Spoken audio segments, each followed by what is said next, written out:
guys, ngayon ay mag-solve tayo ng derivative with in long method or limit theorem.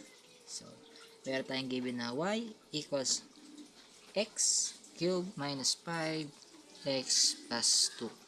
So, isusulat natin siya ng y plus delta y equals yung value, yung x gagawin natin value is x plus delta x.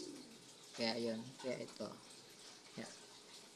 X cube minus 5, tapos yung value ng x plus delta x plus 2. And then, rewrite natin.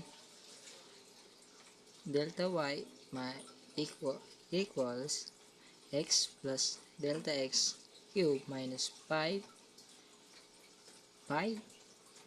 delta x x plus delta x plus 2. Yung ilipat natin yung y sa hulihan.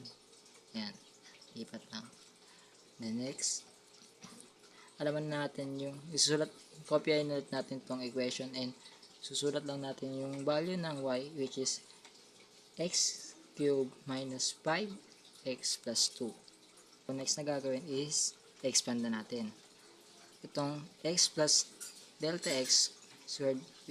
Since binomial siya, magiging x cube siya. Tapos 3x squared times delta x plus 3x squared delta x squared, then plus delta x cube minus 5, expand neto, minus 5x minus 5 delta x minus plus 2 minus 3 cube minus 5x minus 2. Next, cancellation na tayo ng mga same kineme.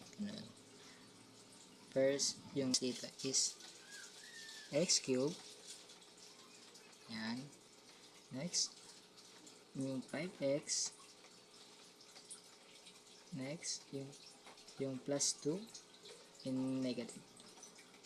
Tapos, i-divide lang natin, ilipat ulit natin, rewrite ulit natin yan. Yung wala na yung mga cancel natin. So, i-divide lang natin sa both side by delta x. So, ito na. Derivative niya. Delta y over delta x equals to 3x squared. Wala na yung kasi delta x divided delta x cancel, wala na yan.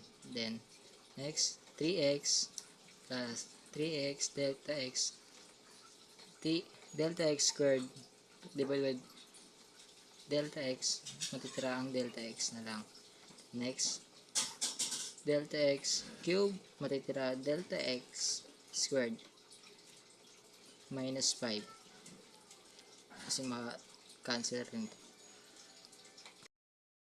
Derivative of dy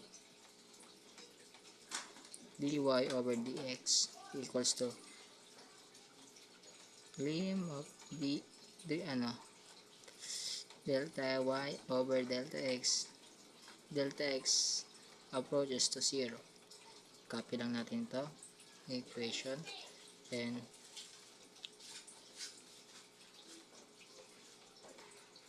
since siya approaches to 0, substitute mo lang yung delta x in 0. Yan. So ito na yung magiging sagot. Dy over dx equals 3x squared minus 5. Next, we have power rule. Meron tayong given na 8 raised to 4 minus 5x cube plus 8x squared minus 7x plus 53. Para makuha yung derivative, unang gagawin natin is the constant, divide mo lang sa exponent. Bali, 4x, tapos yung exponent ma-minus 1 mo siya, kaya magiging 3. Then, dito, 5 times 3, 15, minus 3 minus 1 is 2. Then, 8 times 2, 16. Cancel na to kasi 2 minus 1 is 1. Then, 7x, pag variable lang yung kasama niya, tanggalin mo lang. Tapos, sa 53, magiging 0 kasi wala na siyang kasama.